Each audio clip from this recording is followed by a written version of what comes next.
Hello, good evening, नमस्कार। स्वागत है आप सभी का। उम्मीद है दोस्तों आप अच्छे होंगे। आज दोस्तों हम पढ़ने वाले हैं इस वीडियो में Bronfenbrenner's ecological theory.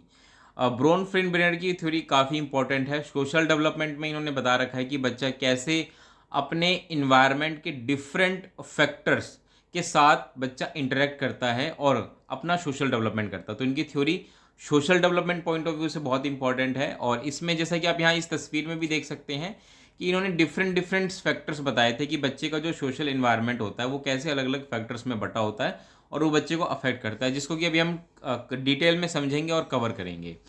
चलिए वीडियो की शुरुआत करते हैं। सबसे पहले हम जानने की कोशिश करते हैं कि भाई यूरी ब्रोन फ्रेन ब्रेनर कौन थे। ये एक रशियन बॉर्न अमेरिकन साइकेट्रिस्ट थे, इसे साइकोलॉजिस्ट थे। मतलब रशिया में इनका जन्म हुआ था लेकिन ये थे अमेरिका के। और ये किस लिए जाने जाते हैं? मेनली ये जाने जाते हैं इकोलॉजिकल सिस्टम थ्योरी जो अभी हम पढ़ रहे हैं उन्हीं के बारे में जाने जाते हैं। इन्होंने बेसिकली स्टडी किया था कि कैसे बच्चे का जो एक इन्वायरमेंट होता है उसके उनको उन्होंने अलग अलग फैक्टर्स में बांटा और बताया कि हर एक इन्वायरमेंट बच्चे के डेवलपमेंट को अफेक्ट करता है। तो ये बेसिकली जो इकोलॉजिकल सिस्टम थ्योरी है इसके लिए फेमस है, इसके लिए जाने जाते हैं। चलिए हम वीडियो की शुरुआत करते हैं और अब हम समझते हैं एक एक करके कि किस प्रकार से बच्चे का जो इन्वायरमेंट होता है वो उसके डेवलपमेंट को अफेक्ट करता है। देखिए, बच्चे का जो भी इन्वायरमेंट है ना उसको ब्रोन फ्रेन ब्रेनर ने 5 इंपॉर्टेंट कंपोनेंट्स में बांटा था। जैसे कि हम स्टार्टिंग में भी हमने यहाँ पे देखा था, ये 5 इंपॉर्टेंट कंपोनेंट्स कौन कौन से थे या फैक्टर्स कौन कौन से थे, इसको समझिए। पहला था माइक्रो सिस्टम, ठीक है, माइक्रो सिस्टम। फिर हम पढ़ेंगे मैसो सिस्टम के बारे में। हम देखेंगे कि इसमें कौन कौन से मेजर कंपोनेंट्स इंक्लूड होते हैं जो बच्चे को अफेक्ट करते हैं। फिर exosystem, microsystem and last is chronosystem. ठीक है, ये वो सारे सिस्टम हैं जो बच्चे के डेवलपमेंट को अफेक्ट करते हैं। चलिए आगे बढ़ते हैं। देखिए, सबसे पहला वाला जो सिस्टम है माइक्रो सिस्टम, इसको समझने की कोशिश करते हैं। बात करें माइक्रो सिस्टम की तो बच्चे का इमीडिएट इन्वायरमेंट होता है। इमीडिएट इन्वायरमेंट मतलब जो बिल्कुल बच्चे जिसके साथ डायरेक्ट इंटरेक्ट करता है, बच्चे का सीधा सीधा इंटरेक्शन उसके साथ होता है। जैसे कि फैमिली, जो बच्चे की फैमिली है, बच्चा अपनी फैमिली के साथ डायरेक्ट इंटरेक्ट करता है। मम्मी पापा, उसके अगर भाई बहन है तो उनके साथ उसका डायरेक्ट इंटरेक्शन हो रहा है। इसी प्रकार से बच्चे का पीयर ग्रुप, सॉरी, बच्चे का जो पीयर ग्रुप है वो, ये देखिए, बच्चे का जो पीयर ग्रुप, उसके जो फ्रेंड्स हैं वो, ये भी बच्चे से डायरेक्ट इंटरेक्ट करते हैं। इसी प्रकार स्कूल। तो ये कुछ ऐसे इंपॉर्टेंट फैक्टर्स हैं इन्वायरमेंट के जो जिनके साथ बच्चा डायरेक्ट इंटरेक्ट करता है। और क्योंकि बच्चा इनके साथ डायरेक्ट इंटरेक्ट करता है, या एक तरीके से आप इसको इमीडिएट इन्वायरमेंट कह लीजिए, ये क्या कहलाता है? Micro system. तो आई होप आप माइक्रो सिस्टम समझ रहे होंगे। माइक्रो सिस्टम मतलब बच्चे का इमीडिएट इन्वायरमेंट, मतलब ऐसे इंपॉर्टेंट फैक्टर्स इन्वायरमेंट के जिनके साथ बच्चा डायरेक्ट इंटरेक्ट करता है, उसकी फैमिली, पियर्स, स्कूल, नेबर्स। ध्यान रखिएगा, इनका जो इंटरेक्शन होता है बच्चे का, इन सबके साथ जो इंटरेक्शन होता है ये बाई डायरेक्शनल होता है। बाई डायरेक्शनल का क्या मतलब है कि ये बच्चे को अफेक्ट करते हैं और बच्चा इनको भी अफेक्ट करता है।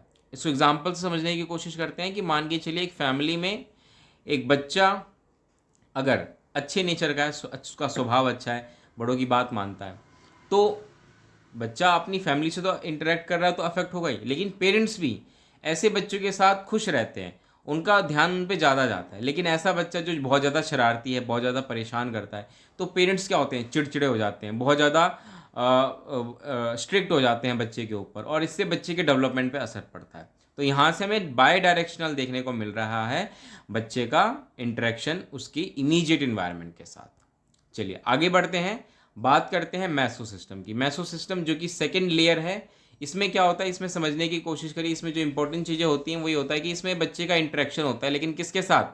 सॉरी, बच्चे का इंटरेक्शन नहीं होता। इसमें जो इंटरेक्शन होता है, जो अभी हमने माइक्रो सिस्टम में पढ़ा ना, अलग अलग जो इन्वायरमेंट के फैक्टर्स देखे या एजेंट्स के लीजिए, उनका आपस में इंटरेक्शन होता है।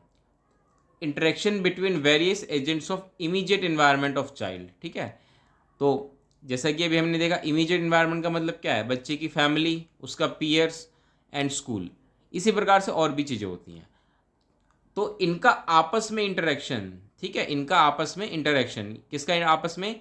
कि भाई फैमिली का इंटरेक्शन कैसा है स्कूल के साथ, या स्कूल का इंटरेक्शन कैसा है फैमिली के साथ। हालांकि ये सारे क्या है, ये सारे जितने भी हम एजेंट्स यहाँ देख रहे हैं ना, फैमिली, पीयर्स, स्कूल, ये बच्चे के क्या है? माइक्रो सिस्टम में आते हैं, बच्चे के इमीडिएट इन्वायरमेंट में आते हैं। लेकिन इनका आपस में क्या इंटरेक्शन है? मतलब यहाँ बच्चे का कोई इन्वॉल्वमेंट नहीं है, बल्कि इनका आपस में कैसा इंटरेक्शन है ये बच्चे को अफेक्ट करता है। ठीक है, इसी प्रकार फैमिली का बच्चों के पीयर के साथ कैसा इंटरेक्शन है, या बच्चे के जो पीयर्स हैं उनका उनकी बच्चे की फैमिली के साथ, इन द सेम वे जो बच्चे का ग्रुप है उनका स्कूल के साथ कैसा इंटरेक्शन है, एंड वाइस वर्सा। तो ये बच्चे के जो इमीडिएट इन्वायरमेंट्स होते हैं, जो डिफरेंट एजेंट्स होते हैं, उनका आपस में कैसा इंटरेक्शन होता है, ये बच्चे के डेवलपमेंट को अफेक्ट करता है। फॉर एग्जांपल इसको एक एग्जांपल समझने की कोशिश करते हैं कि मान के चलिए स्कूल टीचर है, तो स्कूल टीचर जो है वो क्या है, वो भी बच्चे का एक इमीडिएट इन्वायरमेंट है, क्योंकि बच्चा अपने टीचर के साथ डायरेक्ट इंटरेक्ट करता है। अब यही टीचर इसका बच्चे के पेरेंट्स के साथ कैसा इंटरेक्शन है, क्योंकि भाई पेरेंट्स अक्सर टीचर के टच में होते हैं, तो पेरेंट्स और टीचर का कैसा आपस में रिलेशन है, कैसा इंटरेक्शन हो रहा है, ये मैसो सिस्टम में आ जाता है, और इस प्रकार से ये बच्चे के डेवलपमेंट को अफेक्ट करता है। चलिए आगे बढ़ते हैं। Next is exosystem. Exosystem third layer होता है यूरी ब्रोन-फेन-ब्रेनर की थ्योरी में, जिसमें कि इनडायरेक्ट इन्वायरमेंट आता है। मतलब यहाँ पे बच्चे का इंटरेक्शन इनके साथ नहीं है, इनका फिर भी बच्चे पर असर पड़ता है, ये बच्चे के साथ इनडायरेक्टली बच्चे को अफेक्ट करते हैं, इनका बच्चे के साथ इंटरेक्शन इनडायरेक्ट होता है। कैसे, इसको एग्जाम्पल से समझने की कोशिश करते हैं कि मान के चलिए इसमें क्या आता है, पहले तो ये समझिए। इसमें जैसे कि पेरेंट्स का वर्क प्लेस, अगर मान लीजिए फादर मदर जहाँ जॉब कर रहे हैं, तो वो वर्क प्लेस कैसा है, वहाँ पे उनको किस तरीके की फैसिलिटीज़ दी जाती है। ठीक है, हेल्थ एंड वेलफेयर सेंटर्स जो होते हैं वो कैसा है, एक तो जो पेरेंट्स को भी मिलता है, आजकल कंपनीज वगैरह भी देती हैं, इसके अलावा उसके आसपास की सोसाइटी में, इसके अलावा रिलीजियस इंस्टीट्यूशंस हो गया या सोशल स्कूल बोर्ड्स हो गए, इनका कैसा इंटरेक्शन होता है, ये सारी चीज़ें किस में आ जाती हैं, इनडायरेक्ट इन्वायरमेंट में। अब इसको हम समझने की कोशिश करते हैं कि बच्चे को कैसे अफेक्ट करते हैं। फॉर एग्जांपल मान के चलिए किसी बच्चे के फादर जहाँ पे जॉब करते हैं, जो उनका वर्क प्लेस है, वहाँ का इन्वायरमेंट बहुत ही स्ट्रिक्ट है, बहुत ही वर्क प्रेशर उन पर होता है। तो उसके फादर क्या है, वहाँ तो जॉब तो कर रहे हैं, लेकिन उनके ऊपर क्या है, एक मेंटल प्रेशर बना रहता है। तो ऐसे में आप देखेंगे कि भाई जो उसके फादर हैं उनके ऊपर जॉब का इतना प्रेशर होता है, घर में आकर अक्सर वो क्या करते हैं, क्या उनका जो नेचर होगा वो अच्छा होगा, नहीं होगा। कई बार उनको बॉस से डांट पड़ जाती है, अपने वो गुस्सा आके क्या घर पे बच्चे पे निकालते हैं कई बार, या उसकी मदर पे निकालते हैं। तो घर का इन्वायरमेंट कैसा हो रहा है, बहुत ही नेगेटिव इन्वायरमेंट हो रहा है, बिकॉज ऑफ उसके फादर का वर्क प्लेस जो है वो अच्छा नहीं है। इसी प्रकार जो रिलीजियस इंस्टीट्यूशंस होते हैं उनका भी असर होता है, क्योंकि हर एक रिलीजियस इंस्टीट्यूशंस किस प्रकार की टीचिंग्स दे रहा है सोसाइटी को, वो इम्पॉर्टेंट होता है।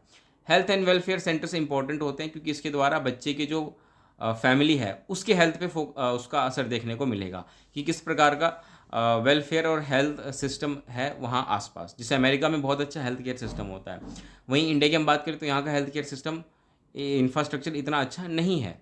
इसी के अलावा इसको ऐसे समझने की कोशिश करिए कि स्कूल बोर्ड कैसे अफेक्ट कर सकता है बच्चे को इनडायरेक्टली। ये कैसे अफेक्ट करेगा कि मान के चलिए स्कूल बोर्ड कल को ये तय करता है कि भाई स्कूल करिकुलम में, यानी कि स्कूल में जो पढ़ाया जाता है उसमें वोकेशनल ट्रेनिंग, वोकेशनल जो सब्जेक्ट्स होंगे वो कंपलसरी होंगे, यानी कि बच्चों को कुछ वोकेशनल ट्रेनिंग्स दी जाएगी।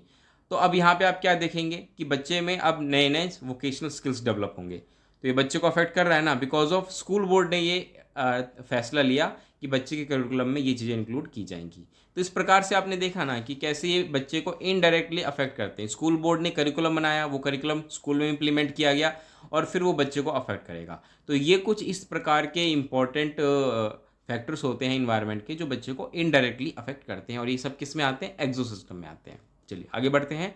Next is macro system. Macro system is the fourth layer in the theory. इसमें क्या होता है, इसमें सोशल एंड कल्चरल वैल्यूज़ आ जाते हैं, रिचुअल्स आ जाते हैं, सोशल एंड इकोनॉमिक स्टेटस आ जाते हैं। एक बच्चे का कैसा सोशल एंड कल्चरल वैल्यूज़ है वो बहुत मैटर करता है, बच्चे को अफेक्ट करता है। अब सोशल एंड कल्चरल वैल्यूज़ कहाँ से आते हैं, बच्चा जिस सोसाइटी से बिलोंग करता है उसका सोशल बैकग्राउंड कैसा है, उसके फैमिली मेम्बर्स कहाँ से बिलोंग करते हैं, ये सारा का सारा उसके सोशल एंड कल्चरल वैल्यूज़ को डिफाइन करेगा। फॉर एग्जाम्पल नॉर्थ इंडिया में रहने वाले बच्चे का कल्चर साउथ इंडिया में रहने वाले बच्चे के कल्चर से बहुत ही डिफरेंट होगा, और इस प्रकार से उसका जो डेवलपमेंट होगा वो भी काफ़ी डिफरेंट होगा। उनके द्वारा जो रिचुअल्स परफॉर्म किए जाते हैं वो भी काफ़ी डिफरेंट होंगे। बच्चे का सोशल इकोनॉमिक स्टेटस कैसा है, सोशल इकोनॉमिक स्टेटस का क्या मतलब हुआ, सोशल इकोनॉमिक स्टेटस का मतलब हुआ कि बच्चा गरीब है, मिडिल क्लास है या रिच है, इनका बहुत अफेक्ट पड़ता है, या किस प्रकार से सोशल बैकग्राउंड से बिलोंग करता है, क्या वो किसी बैकवर्ड बैकग्राउंड से बिलोंग करता है। तो इन सब चीज़ों का बच्चे के डेवलपमेंट पे बहुत असर पड़ता है, और ये सब किस में आता है, मैक्रो सिस्टम में आता है। चलिए आगे बढ़ते हैं। Next is Chrono system. Chrono system बहुत इंपॉर्टेंट है। क्रोनो सिस्टम क्या होता है? क्रोनो सिस्टम होता है कि बच्चे की लाइफ में, पूरी लाइफ में जो भी चेंजेस उसके थ्रू आउट होते हैं लाइफ टाइम, वो सारा क्रोनो सिस्टम में आता है। अब ये भी बच्चे के डेवलपमेंट को अफेक्ट करते हैं। फॉर एग्जाम्पल मान के चलिए कि हाँ, आप और हम जनरली 90s के हैं, तो हमारे में जो उस वक्त का समय था और जो आज का समय है उसमें काफ़ी चेंजेस आ गया है। ठीक है, मतलब आज के समय में टेक्नोलॉजिकल एडवांसमेंट काफ़ी ज़्यादा हो गई है, इन्फॉर्मेशन बहुत ज़्यादा हो गई है, तो इन सब का हमारे ऊपर बहुत ज़्यादा असर देखने को मिल रहा है। इन द सेम वे आज की जनरेशन के जो बच्चे होते हैं, आप देखेंगे कि ऐसे बच्चे आजकल सोशल मीडिया का पर इनका बहुत ज़्यादा असर हमें देखने को मिलता है, सोशल मीडिया का, है ना। सोशल मीडिया पे जो ये पोस्ट डालते हैं उनका इन पे बहुत ज़्यादा असर होता है, कितने लाइक्स मिल रहे हैं, कितने डिसलाइक्स मिल रहे हैं, इनका इनके मेंटल हेल्थ पे बहुत ज़्यादा असर पड़ता है। ठीक है, इसी प्रकार से आज के समय में जो बच्चे हैं इनका टेक्नोलॉजिकल एडवांसमेंट, एआई जैसी चीज़ें जो आजकल आ रही हैं, जनरल एआई भी आजकल चीज़ें आ रही हैं, है ना। यानी कि आज का जो समय है वो एक क्या है, टेक्निकल युग है ना, टेक्निक्स का युग है, तो इनका बच्चों के डेवलपमेंट में बहुत असर पड़ेगा। इसके अलावा ये तो चलिए ठीक है, ये भी चीज़ है। इसके अलावा बच्चे यहीं नहीं, अपनी लाइफ में वो और भी चीज़ें देखेगा, मतलब उसकी फैमिली में कुछ ऐसे इवेंट्स होंगे जो उसकी लाइफ को पूरी तरीके से चेंज कर देंगे। तो इस प्रकार से जितनी भी थ्रू आउट उसकी लाइफ बड़े बड़े इवेंट्स होंगे जो उसकी लाइफ को चेंज करेंगे, वो सारा का सारा क्रोनो सिस्टम में आ जाता है। ठीक है, तो बच्चा जन्म से लेकर के उसकी मृत्यु तक जो पूरी लाइफ टाइम जो भी बच्चे में थ्रू आउट उसके लाइफ जो भी चेंजेस आएंगे, वो सारा का सारा क्रोनो सिस्टम का पार्ट कहलाता है। ठीक है, तो आई होप आप समझ पाए होंगे ब्रोन-फ्रेन ब्रेनर की इकोलॉजिकल थ्योरी। थोड़ा सा रिकैप देख लेते हैं। बच्चा, जैसे मान के चलिए एक इंडिविजुअल, एक बच्चा है, ये बच्चे का माइक्रो सिस्टम है, जो कि बच्चे के इमीडिएट इन्वायरमेंट, उसकी फैमिली, फ्रेंड्स, नेबर, स्कूल आ जाते हैं। इसी प्रकार से जो मेसो सिस्टम होता है, मेसो सिस्टम आप देख सकते हैं, ये मेसो सिस्टम है, ये मेसो सिस्टम है, और इसमें क्या होता है, इसमें जो बच्चे के इमीडिएट इन्वायरमेंट्स होते हैं इनका आपस में इंटरेक्शन कैसा है ये देखा जाता है। ठीक है, इसी प्रकार से नेक्स्ट है एक्सोसिस्टम। एक्सोसिस्टम में क्या क्या आ जाता है, जो बच्चे को इनडायरेक्टली अफेक्ट करते हैं, जैसे कि पेरेंट्स के फ्रेंड्स हो गए, उनका वहाँ का वर्क प्लेस हो गया, लोकल गवर्नमेंट्स हो गई, मास मीडिया हो गई, ये सारे के सारे क्या, एक्सटेंडेड फैमिली मतलब जो रिलेटिव्स हैं बच्चे के, ये सारे क्या हैं, ये बच्चे के एक्सो सिस्टम में आ जाते हैं। इसी प्रकार से बच्चे के माइक्रो सिस्टम, मैक्रो सिस्टम में कौन कौन आएगा, मैक्रो सिस्टम में जो सोशल नॉर्म्स होंगे, जो इकोनॉमिक सिस्टम है कंट्री का, cultures, political system, socio economic status, ये सारे के सारे क्या हैं, बच्चे के मैक्रो सिस्टम में आ जाते हैं। And last is Chrono system. Chrono system is basically related with time. Time मतलब बच्चे की पूरी लाइफ टाइम जो भी चीज़ें होंगी वो सारा का सारा क्रोनो सिस्टम में हमें देखने को मिलेगा। ठीक है, इसी के साथ हमने जो ब्रोन-फ्रेन ब्रेनर की थ्योरी है उसको समझा। चलिए अब हम थोड़ा सा कुछ क्वेश्चंस देख लेते हैं कि हमने जो सीखा है आखिर हमारी लर्निंग कहाँ तक हुई है। चलिए, यहाँ पे कुछ सवाल आपको दिख रहे हैं, मैं सवाल पढ़ता हूँ, आपको वीडियो पॉज करके उसका आंसर कमेंट बॉक्स में देना, और फिर मैं आपको बताता हूँ आंसर। फिर आप चेक करेंगे कि आपका आंसर कितना ठीक है, आपने कितना आज सीखा। पहला क्वेश्चन है, according to Bronfenbrenner's ecological theory, students family, peer, school etcetera influence his her development and they belong to. मतलब ब्रोन-फ्रेन ब्रेनर की थ्योरी के अनुसार बच्चे की जो फैमिली, पीयर, स्कूल होती है बच्चे को अफेक्ट करती हैं, लेकिन ये किससे बिलोंग करती हैं, Chrono system, micro system, macro system या एक्सो सिस्टम। तो जैसा कि हमने देखा फैमिली, पीयर्स, स्कूल, ये क्या है, बच्चे का इमीडिएट इन्वायरमेंट है, और क्योंकि ये बच्चे का इमीडिएट इन्वायरमेंट है तो ये क्या कहलाएगा, माइक्रो सिस्टम। यानी कि ऑप्शन 2 जो है ये ठीक है। चलिए आगे बढ़ते हैं। नेक्स्ट क्वेश्चन है, which of the following is not, याद रहे नॉट नेगेटिव में है, not a layer in Bronfenbrenner's ecological theory. Bronfenbrenner की थ्योरी में से इनमें से कौन सा एक लेयर नहीं है। माइक्रो सिस्टम होता है सबसे पहला layer, exosystem third layer होता है, क्रोनो सिस्टम फिफ्थ लेयर होता है, last layer, and techno system ये तो कोई भी नहीं होता, क्योंकि अभी हमने जितने भी सिस्टम पढ़े उसमें टेक्नो सिस्टम नाम की कोई चीज़ नहीं थी। तो इसका ऑप्शन है, ऑप्शन डी इसका करेक्ट आंसर है। Technosystem is not a layer of Bronfenbrenner's ecological system theory. चलिए नेक्स्ट क्वेश्चन देखते हैं, what does the mesosystem refers in Bronfenbrenner's ecological system theory. यानी कि ब्रोन-फ्रेन brainer की जो ecological theory है उसमें मेसो सिस्टम क्या दिखाता है, ये दिखाता है direct interaction with family and peers. याद रहे मेसो सिस्टम जो कि सेकेंड लेयर होता है, तो इसमें क्या फैमिली एंड पीयर्स के बीच में इंटरेक्शन होता है, या relationship between different micro system. या माइक्रो सिस्टम के जितने भी डिफरेंट एजेंट्स हैं उनके बीच में रिलेशनशिप होता है, या फिर इन्फ्लुएंस ऑफ सोशल पॉलिसीज़ या impact of historical changes over time. तो अगर हम देखें तो हमें ऐसा देखने में लग रहा है कि फैमिली एंड पीयर्स का आपस में इंटरेक्शन ये भी ठीक है, क्योंकि भाई मेसो सिस्टम में इनका आपस में इंटरेक्शन होता है। लेकिन देखिए सेकंड ऑप्शन देखिए, relationship between different micro system, कि डिफरेंट माइक्रो सिस्टम, अब यहाँ पे सिर्फ फैमिली पीयर्स की बात नहीं हो रही है, नेबर्स की भी बात हो रही है, स्कूल की भी बात हो रही है। तो जो बी ऑप्शन है ये थोड़ा सा ब्रॉडर मीनिंग दे रहा है हमें, क्योंकि ये बाकी फैक्टर्स को भी इंक्लूड कर रहा है। ऑप्शन ए सिर्फ फैमिली एंड पीयर्स की बात कर रहा है, तो इस हिसाब से जो बी ऑप्शन है ये ठीक है इसका answer.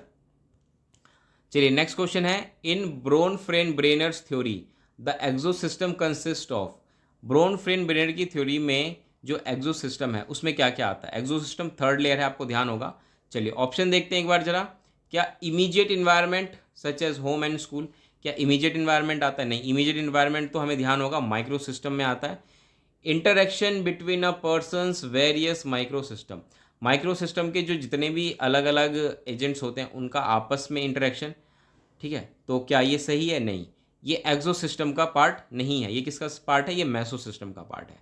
Next is settings that do not involve the person directly but still affect them, मतलब ऐसी चीज़ें जिसमें पर्सन डायरेक्टली इन्वॉल्व नहीं है लेकिन हाँ उसको अफेक्ट करती हैं फिर भी, यानी कि इनडायरेक्टली अफेक्ट करती हैं। तो इसका मतलब ये ठीक है, क्योंकि इसमें हमने देखा था एक्सो सिस्टम में यही होता है कि इसमें वो सारे फैक्टर्स आते हैं जो इस बच्चे को या पर्सन को इनडायरेक्टली अफेक्ट करते हैं। तो इस हिसाब से सी ऑप्शन ठीक है। जो डी ऑप्शन है इसमें क्या है, the larger societal and cultural influences, ये तो सीधी सी बात है, सोसाइटल की बात हो रही है तो क्या होगा, मैक्रो सिस्टम हो जाएगा। चलिए आगे बढ़ते हैं। This is the last question. इसमें देखते हैं the chronosystem in Bronfenbrenner's theory is concern with. Bronfenbrenner की थ्योरी में जो क्रोनो सिस्टम है उसका किससे संबंध है? तो अगर आपको ध्यान हो तो अभी हम देखते हैं आपने कितना पढ़ा है, अभी कितना समझा। पहला ऑप्शन देखते हैं, the dynamic interaction between various micro system, micro system के जितने भी डायनामिक्स हैं, जितने भी एजेंट्स हैं उनका आपस में इंटरेक्शन, नहीं, वो तो मेसो सिस्टम हो जाता है। The broader social and cultural context, क्या ये है? नहीं, ये मैक्रो सिस्टम होता है जिसमें कि सोशल एंड कल्चरल कॉन्टेक्स्ट आता है। Next is the dimension of time and changes over life courses, कि टाइम मतलब जो पूरी लाइफ में जो भी चेंजेस आते हैं वो क्या ये इसमें इंक्लूड होता है? तो इसका आंसर है यस। क्रोनो सिस्टम का मतलब होता है कि changes over the life courses, पूरे लाइफ के दौरान जो भी चेंजेस आते हैं। इसके अलावा एक लास्ट ऑप्शन और देख लेते हैं, इसमें क्या है, the immediate environment and relationship. Immediate environment तो हो जाता है बच्चे का माइक्रो सिस्टम, एंड उनके बीच में रिलेशनशिप हो जाता है मेसो सिस्टम। तो इस प्रकार से देखें तो ऑप्शन सी जो है बिल्कुल ठीक है। इस प्रकार से हमने सारे क्वेश्चंस देखे, समझे। आई होप ये वीडियो आपको पसंद आई होगी, जितने भी क्वेश्चंस हमने डिस्कस किए उससे आपकी अंडरस्टैंडिंग और अच्छी हुई होगी। इस वीडियो में इतना ही रखते हैं दोस्तों, अगली वीडियो में मिलेंगे किसी नए थ्योरी के साथ। तब तक के लिए नमस्कार, धन्यवाद।